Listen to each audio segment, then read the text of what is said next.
gonna say I planned that, but I did not. Oh yeah. I didn't even. They were like, "Oh, Red Red." I'm like, "Yes, oh yes."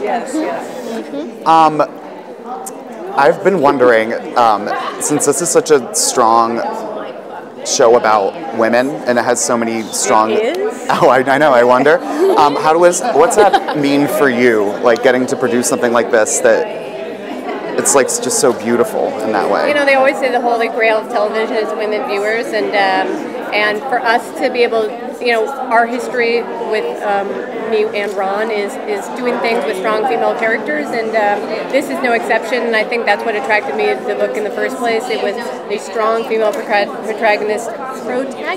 I can't speak tonight, of Claire, and her relationship with Jamie. And so we've gotten so much attention for the female gaze, and I'm very proud of that. But I'm also proud of just doing a show we think is kind of testing new ground, and but also showing off a very strong woman in the lead role. It's great for us.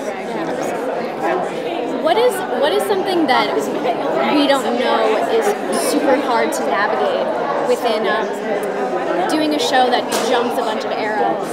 It's always It's very hard. I mean, you know, we always say it's a traveling show, and you know, every season is a reset. And you know, when you don't have a show with standing sets, which is basically sets you can constantly go back to, it's very tough on the production. And you know, people wonder, why don't we do more episodes? Like, why can't we get 26 episodes a season? Because the books are so huge. And I say we would be dead because it's a very hard show to produce. By far the hardest, the biggest show I've ever been on. And you know, because we're constantly traveling and moving and changing time zones and countries, and you know, Scotland, France, we'll be in Jamaica. It's a hard show to pull off. So the challenges are enormous, and Scotland is no easy feat either. It's I've said I have not seen summer yet there, so we have not missed a winter. We have not missed a winter. What have you had? Like, so now we've had 2 seasons. Do you have any episodes that were your favorites to produce? Well, this season I love all the episodes. I think for me, the standout, certainly episode 1, you know, the Frank Claire stuff I thought was so amazing. You know, episode 7, you know, Faith was a tour de force for Katrina, and 213, the finale, is heartbreaking. I mean, I think I will say that's probably my favorite this season.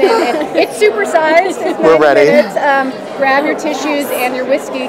It's wonderful. It's a departure from what we've done in the past, but it's so beautiful. It's lovely. And I think that's so cool. What the show does is it always surprises, and everything kind of seems like fair game. It's not just like something happening to one person. It's just like everyone's screwed. Yeah. Everyone fair gets game. happiness. I like that. Everyone, you know, I don't know. Yeah, we're all going through it together. Yeah. Well, I actually interviewed a director today, and he described the show as an art house film with cojones, and I was like, that is totally accurate. I get that. So. Like, how do you handle?